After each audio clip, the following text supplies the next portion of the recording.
提起玉皇大帝，相信很多人第一个想到的就是《西游记》中的玉帝形象，掌管世间天地万物，甚至给了孙悟空很多帮助。但是我们似乎没有看到过玉帝出手，对于玉皇大帝的实力也没有相关的笔墨刻画，这就使得俯瞰世间万物的众神首领成为了一个天庭的吉祥物。那么玉皇大帝的实力究竟如何呢？他又是怎样才让众人心悦诚服地追随他的呢？玉帝的来历，关于玉帝的来历众说纷纭，其中流传度最广的就是玉帝其实是一位凡人，是光颜妙乐国的王子。曾经他过着无忧无虑的生活，他并没有权力和财富的现实中迷失，反而一心扎进修行之中。随后他拜别父母，前往普明香岩山修道，期间掌握了众多修行秘法，得到师父真传点拨，最终飞升成仙。成仙之后，他依旧刻苦修行，不断提升境界，历经3000的劫难，成功修成大罗金仙。随后的日子里，他依旧没有停歇，历经众多劫难，最终修成玉皇大帝。这点在《西游记》中也有提及到。当初孙悟空寻求长生不老的方法，来到灵台方寸山找菩提祖师拜师学艺的时候，菩提老祖曾经告诉他，仙人500年就要经历一次劫难，这些劫难或是风吹雨打，或是雷劈火烧，每一个仙人都需要凭借自己的能力与之对抗，对抗过了就能够与天同寿，对抗不过就会魂飞魄散。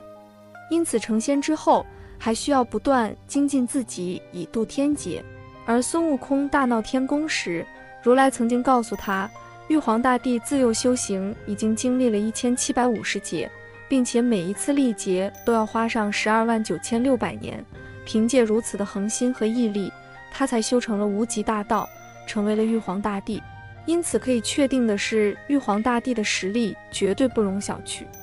玉帝出手，在《西游记》中，玉帝仅仅出手过一次，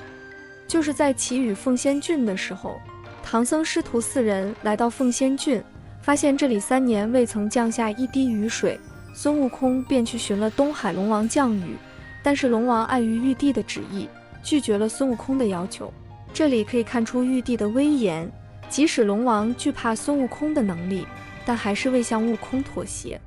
孙悟空上到天庭找到玉帝，才弄明白了事情的缘由，并且了解到玉帝设置了3道关卡，只有关卡突破，凤仙郡才有降雨的可能。这3道关卡分别是米山、炼山和铁锁。如果郡后诚心悔过，3道关卡将会立刻消失。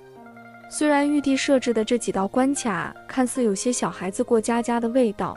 但是却又暗含玄机。这种关卡其实是玉帝动用了天地的法则之力，从而互相形成因果关系，即心成，关卡自破；心不成，久攻难破。如果说一众神仙在位施展神通，往往需要担忧因果循环，例如龙王掌管雨水，不去施云布雨，就可能会遭到天道打击。而玉帝不需要担心这个，因为天道规则由他而定，随时可以动用规则。另外，凤仙郡本身是西方天竺国管辖范围，玉帝在此如此搞事情，如来却也选择睁一只眼闭一只眼，默许了玉帝的行为，玉帝的威望可见一斑。最终如来还是选择让4人当和事佬，才最终平息了凤仙郡的事件。真实的玉帝，玉皇大帝在《西游记》中展现的形象，往往是被孙悟空拿捏的一方，但其实其中的大部分笔墨都是吴承恩有心为之，因为孙悟空的展现出来的是反对封建礼教的无惧无畏的齐天大圣形象，因此必须有一个人代表封建礼教，而这个人就是玉皇大帝。纵观整部《西游记》，我们可以发现关于玉帝的能力似乎并没有过多的笔墨描写，从这一点我们就能看出作者的偏向。但是回顾整篇《西游记》，我们可以发现，每次孙悟空遇难向天庭求助时，玉帝便会派出天兵天将协助捉妖，也能够看出玉帝本身的气度并不是书中描绘的那样十分小气的。他不会因为孙悟空曾经大闹天宫，打击了他的尊严，而暗中使手段，每次行动都会竭尽全力帮助孙悟空渡过难关。另外，根据书中的记载，玉帝能够直接让10万天兵天将以及雷公电母听命，可以看出玉皇大帝本身的势力是十分庞大的，可以让他在整个3界是横着走。另外，玉皇大帝还掌握了整个蟠桃园，蟠桃可以让神仙延年益寿，躲避各类劫难。